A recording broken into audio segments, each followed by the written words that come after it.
Ассалаумағалейкум ағайындар, бұл Заң компаниясынан тікелей эфирге шығып жатырмын қазір бір жарты сағат уақытқа.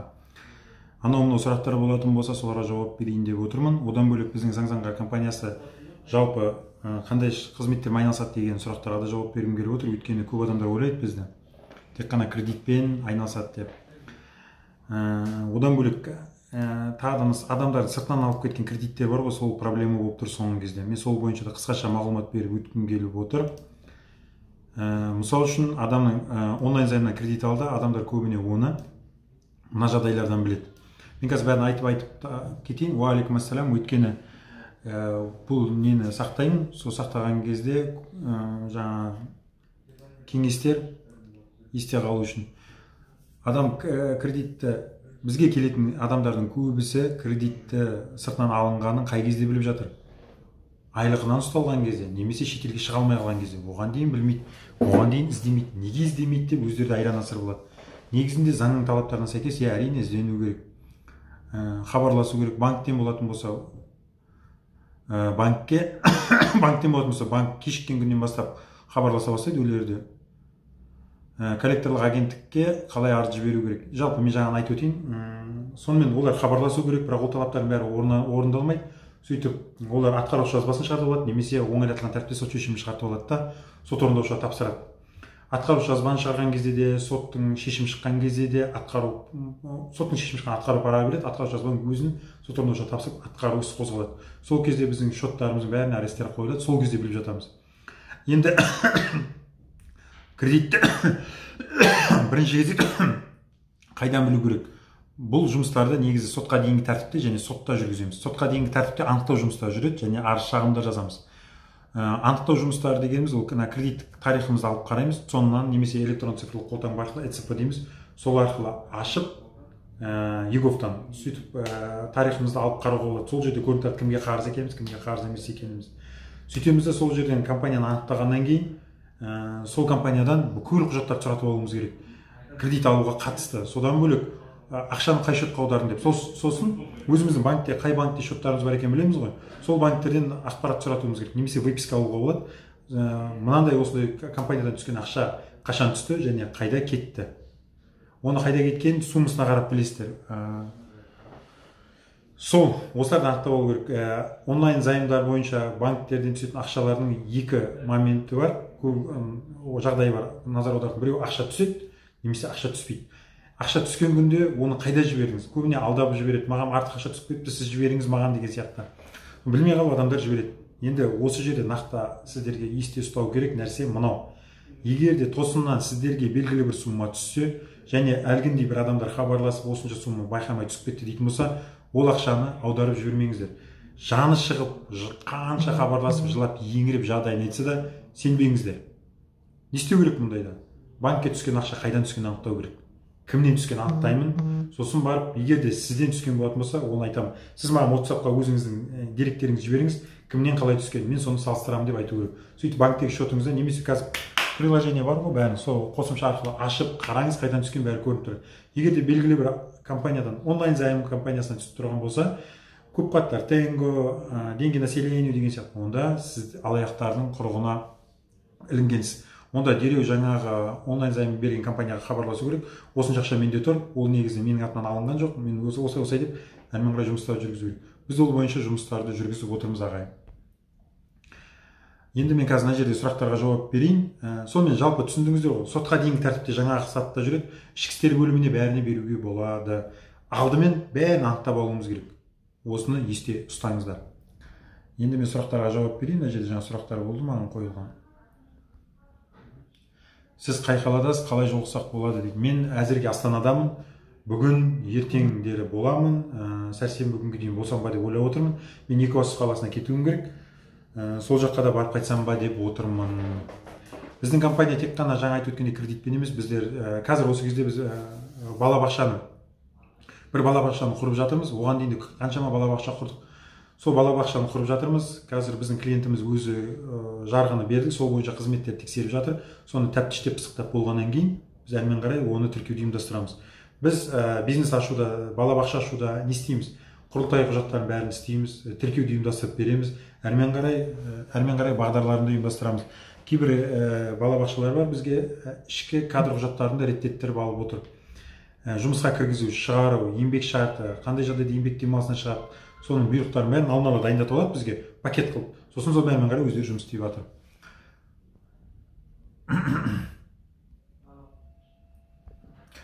Сонымен бір Алматыға келгім келіп жүр, Алматыға барамыз, алла жазса Алматыдан да ашқымыз келіп отыр. Мен Екібастұздан күтеміз, керемет. Екібастұздан болсаңыздар хабарласыңыздар, алла жазса осы аптаның аяғына барғым келіп тұр, сол 1-2 күн боламын сонда. Апам бар деп айтпадым ба, сол жақта апам бар, сол жаққа барып қонақ болып қайтқым келіп жүр. Тамаша жездем бар, сонымен кездескім келеді. Сағынып жүрмін оларды. Енді біздің компанияда займ шарттарын істеуге болады. Біреуге қарыз ақша беретін болсаңыздар, бізге келіңіздер, арада құжаттарды заңдастырып алу керек. Өйткені қазір сізге ақша алатын адам сіздің қойын қолтығыңызға кіріп, одан керемет адам болмайды.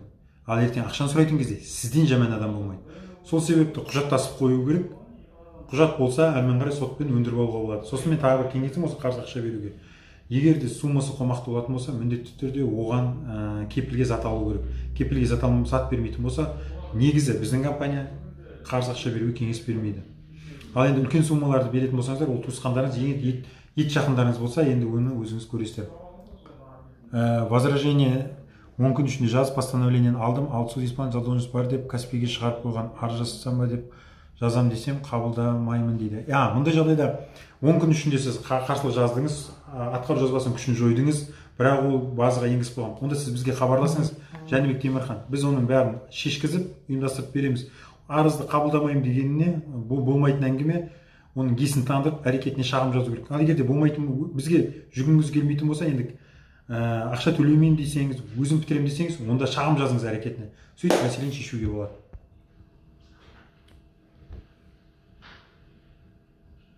Рефинансирование жасатсам қайтадан, мен рефинансирование деген қайтадан қаржыландыруға бұл.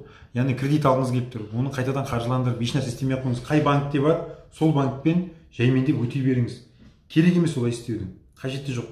Қайта қаржыландыру деген сөз, басқаша айтқанда кредит алып, қайтадан сол кредитті жабу деген сөз.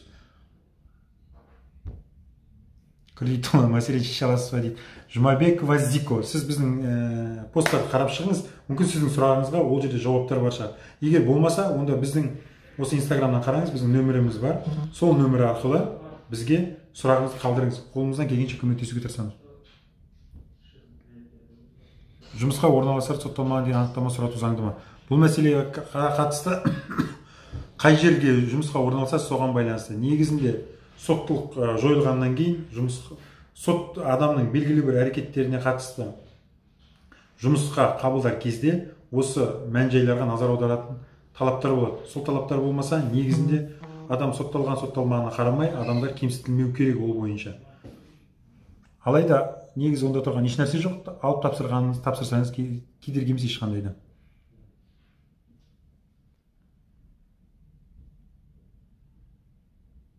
Кредиттің коллекторға өткенін банк қалай уведомление тек телефонға звондап айта салса бола ма? Жоқ. Жақсы сұрақ. Олай емес. Банк туралы заң бар, 36-шы бабы бар, 36-1 деген бабы бар. Ол жөнінде міндетті түрде жазбаша хабарлауға тиіс. Коллекторлық агенттікте ол жөнінде хабарлауға тиіс. Мүмкін телефонмен тағы да электронды пошталарыңызға хабарламалар жіберу мүмкін, бірақ жазбаша болу керек. Жазбаша сіздің поштаңызға, электронды поштаңызға болса да, мынандай қағазға толтырып, қандай компанияға қалай кетіп жатыр, қанша суммада, қандай мөлшерде деп, былайша айтқанда детальды анализдеген берешектің мөлшерін көрсетіп жіберуге тиіс. Ал енді коллекторлық агенттік оны алғаннан кейін ол жөнінде сізді хабардар етуге тағы да міндетті.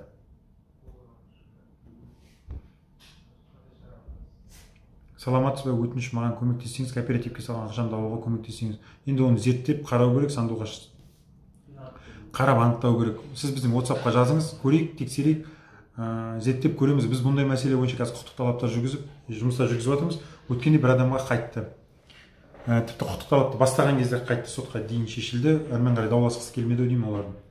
Мүмкін сіздікі де солай болуы мүмкін, бірақ енді оның бәрі мән-жайға байланысты. Қолыңызда құжаттарын, соның бәрін көруіміз керек.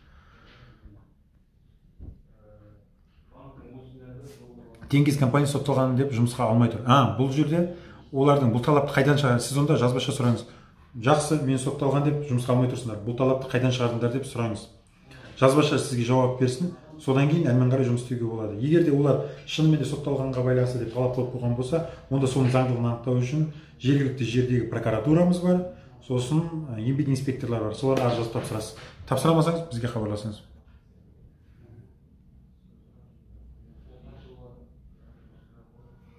Келінімнің кредиті бар екен дейсіз.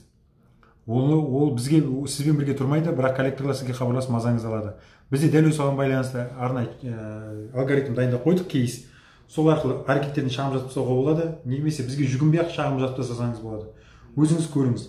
Ол үшін нөмір керек. Сол нөмірді алып алғаннан кейін қай банк екенін анықтап біліп тұрсыз, қай банк екенін. Сол банктың үстіне шағым жазу керек. Ұлттық банкке немесе қаржыны реттеу агенттігі бар.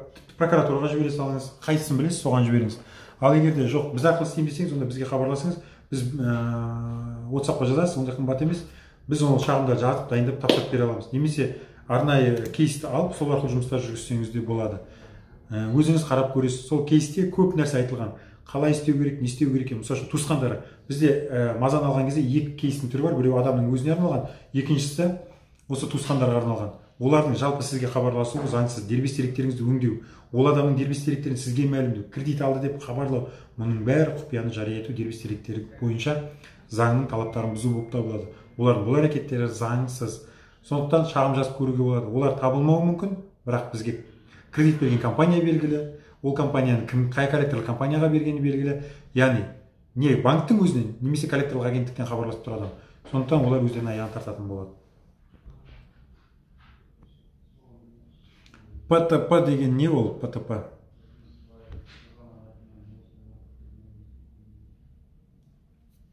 Ана жерде әдемі, келесіде жазам дегенде хабарласпайды. Сотқа хабарласты. Сотқа или қылмыстық қудалау органдары бар, құқық қорғау органдары кішістерге. Соған жазам, бұл әрекеттердің заң талаптарына сәйкес емес, тіпті қылмыстық кодекстің талаптарын бұзу болып табылады деп айтып түсіндірсеңіздер, олар звондамауы мүмкін.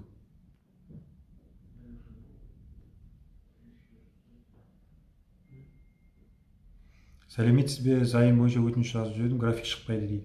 Сіз онда бізге хабарласыңызшы, зерттеп көрейік, WhatsApp нөмірді біздің жазыңыз. Саламатсыз ба, сот орындаушыға өткен кредиттің пенесін алдыруға болмай ма дейді. Қараңыз, егерде сот орындаушыға өтті деген сөз, не ол соттың шешімі шықты, немесе атқарушы жазба шықты. Атқарушы жазба шыққан кезде онда онсыз да пене болмайды. Ал сот арқылы болатын болса, ол бөлек әңгіме. Соттың шешімін бәрін тексеруіміз керек. Ал сіздің пенияны сыйақы жатастырып тұруыңыз да мүмкін. Сыйақы дегеніміз ол банктың сізге ақшаны берген үшін, ақшаны пайдаланған үшін аренда пұл ғой, былайша айтқанда. Ол азаймайды оны. Ал пенияны соттың кезінде азайтуға болады. Ал сот орындаушы өтіп кеткеннен кейін ол болды, бояу сіңіп, бәрі бітіп тұрғаныз, әрине сот орындаушы оны азайта алмайды. Қызылордада біздің кеңселеріміз бар. Энергосервисте орналасқан, Әуезов көшесінде, Қызылорда қонақ үйінің артында.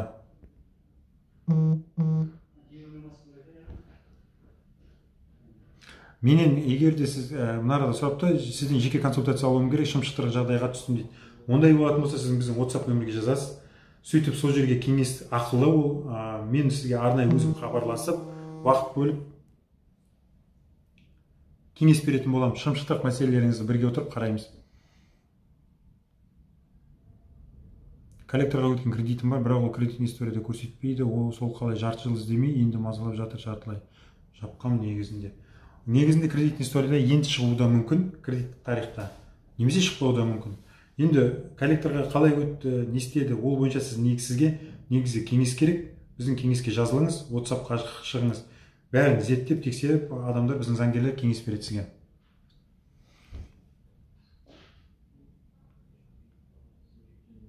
Мына жерде беріп қойыпты, танысымның кредиті төленбеген екен, маған банктен төлейсің деп айт деп звондай береді. Маған хабарласқандарын қалай тоқтатуға болады? Арыз шағым жазып тоқтатуға болады оны. Оны арыз шағым жазып тоқтатуға болады. Біздің кеңеске жазылыңыз, кеңесте бәрін сізге тәптіштеп түсіндіреді, пысықтап. Алимент өндіре алмай жатырмын, сот орындаушы басқа қалада толық жауап ала алмаймын. Осы алиментке байланысты біздің компания жүйелі түрде қызмет көрсетеміз, сот орындаушылармен жұмыстарды жүргіземіз. Бүгін ғана сот бұйрығын жоғалтып жіберген Алматыда. Соның бәрін қалпына келтіріп, қайтадан тапсыруды ұйымдастырып жатырмыз, және жаңағы сот орындаушының әрекетіне қылмыстық іс қозғау мәселесін көтертіп жатырмыз. Өкінішке орай, ол жақтың әділет департаменті дұрыс жауап бермеген, ол бойынша біз қайтадан шағым жазып жібердік. Егер алимент бойынша проблема болып өндіре алмай жатсаңыз, онда бізге хабарласаңыз, біздің WhatsApp-тар осы нөмірде тұр, осы Instagram-да бізде тұр, соған хабарласыңыз. Осы видеоның астына да жазып кетеміз.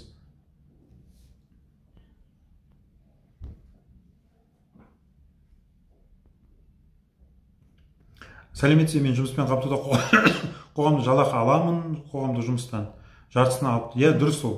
Жартысын алады, бірақ қай банк, қай кредиттік ұйым алып жатқан анықтап алыңыз.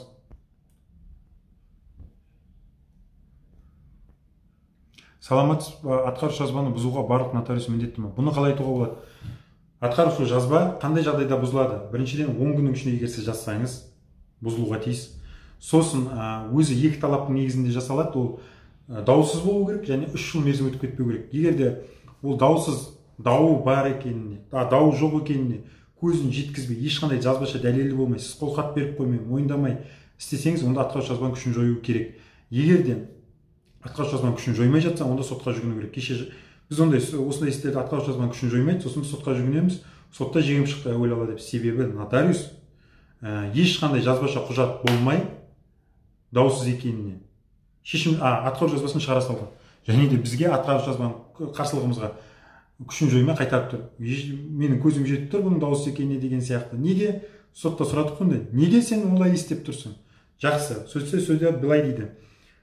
Ақшаны төлеп тұрған, осы кезге дейін дауламаған, бұрын төлеген деген сияқты арыздарға, келісімшарттарға қол қойған дейді. Жақсы, бірақ біз атқарушы жазбаны қандай заңның шеңберінде жасаймыз?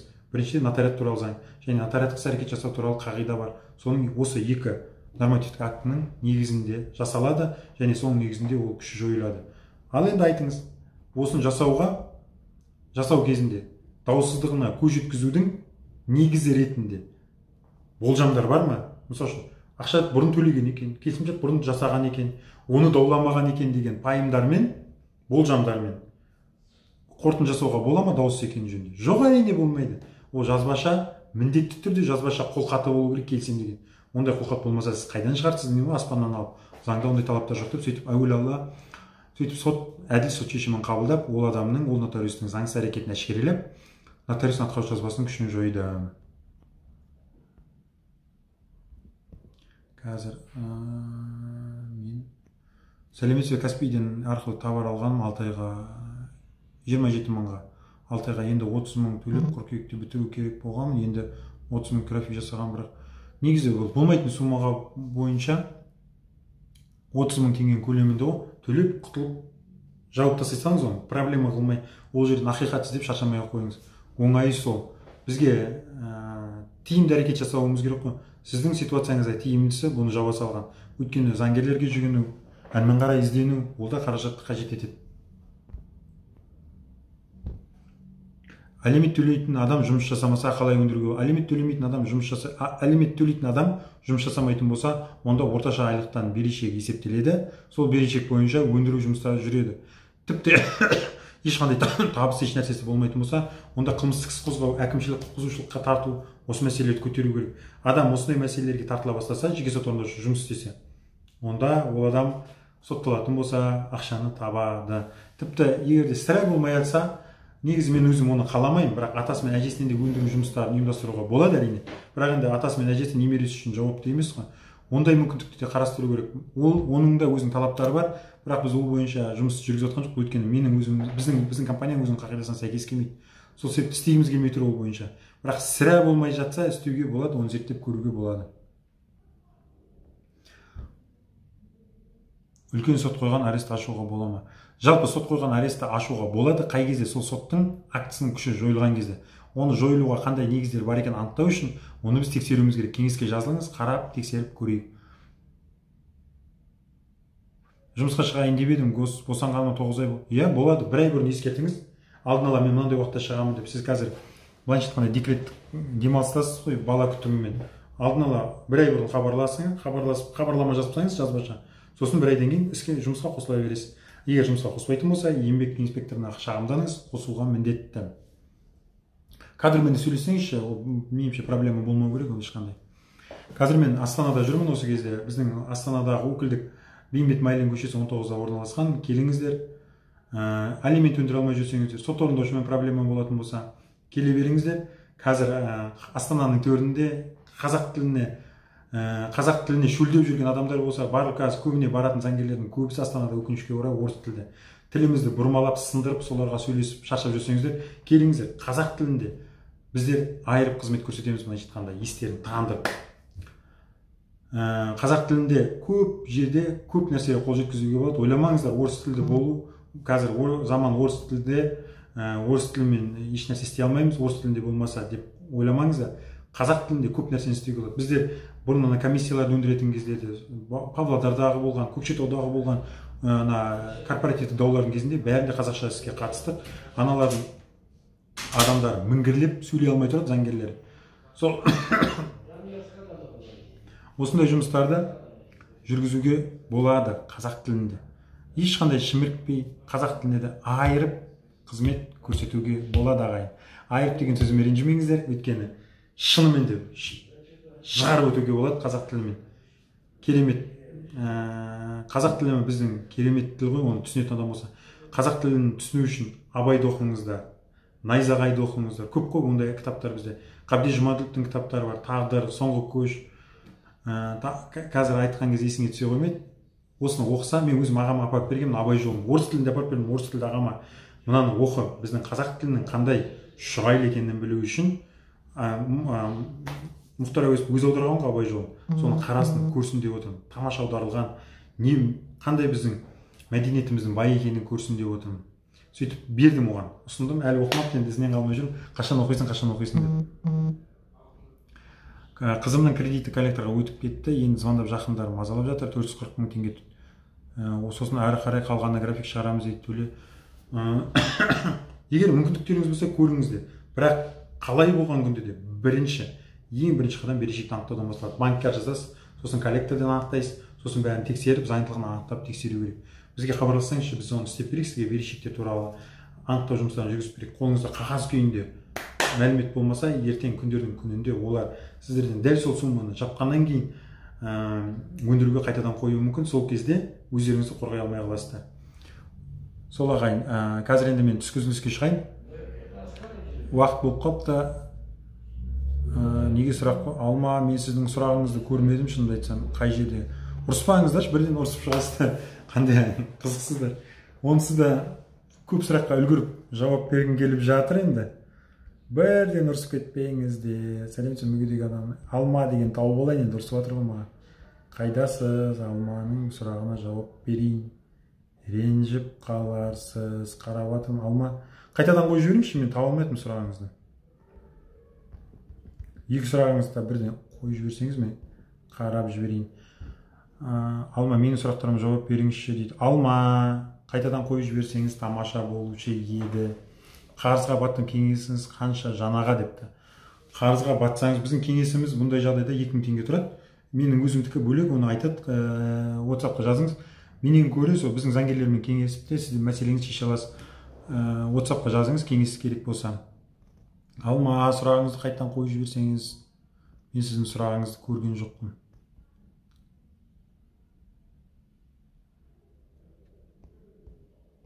Күтіп отырмын.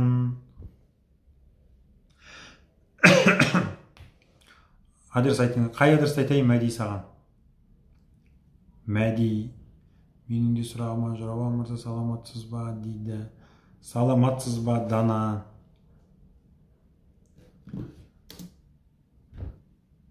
Кеше жалпы мынандай оқиғаларға жиі кездесеміз. Қазір Астанада тұрып жатырмыз, бірақ тұратын үйлеріміздің атаулары өкінішке орай әртүрлі. Қазақтың шұрайлы аттары бар. Шәкәрім ауылы деп айтам, Абай ауылы, тағы бірдеме. Кеше бір үйді көрдім, Ғаламат деп қойыпты. Әрине сондай аттар тауып алып қоюға болады ғой. Қаяқтағы Экспо бульвар, Крокус Сити, Нова Сити, тағы бірдеме демес. Тамаша қазақ тілі аттар бар. Алма, балам ауырып бір жыл жатты, енді мүгедектік. Алмаң жатты, енді кредитін тоқтатуға бола ма, пенсиясын тоқтатуға бола ма? Бұл жөнінде сіз банкке, Алма, банкке жазыңыз. Жаңа өзіңіздің жағдайыңызды, материал жағдайыңыздың нашарлауын растайтын құжаттарын бәрін тіркеп, арыз жазып тапсырып тастаңыз. олар иә азайтуға бәріне жұмыс істеу керек. Ерінбей басшысы хат берсе хатты электронды поштасы арқылы немесе барып тапсыруға болады, немесе бізге жазыңыз, біз ұйымдастырып бере аламыз оның бәрін. Сөйтіп жауабын аласыз. Егер келіспесе, онда бастығына кіріп сөйлесіп жағдай түсіндіруге болады. Негізі көбіне олар келісе бермейді, келісетін жағдайлар өте сирек кездеседі. Сіздің жағдайыңызда мүмкін көмектесуі мүмкін. Қарайсыз ғой? Гаухар, мен ажырасуды сұрайын деп едім, менің аяғым ауыр, бірақ күйеуім ажырасамын дейді, мен бала туғанша келісім бермеймін десем, бір жақта сүру деген бұл. Егер де сіз аяғыңыз ауыр болса, иә, сіз келісім бермесеңіз, сот сізді ажырастырмайды. Ойланбаңыз, уайымдамаңыз, қорықпаңыз. Сотқа берсе, сотқа айтасыз, менің аяғым ауыр. Бізге хабарлассаңызшы, біз оған пікір жазып тапсырып бере аламыз. Ажырастыруға мен қарсымын деп, сосын бала бір жасқа келгенше ажырасу тоқтайды. Есіңізде болсын. Ал енді төлемей жатса, алимент өндіріп ала беріңіз. Өзіңіз ертең босанғаннан кейін 3 жылға дейін өзіңізді күтіп алуға болады, өйткені сіз жұмыс істемейсіз ғой. Қазір мен тоқтатып жіберейін. Сонымен ағайын, маған адамдар көп хабарласады, мен соларға хабарласайын, иә? Сау болыңыздар ағайын.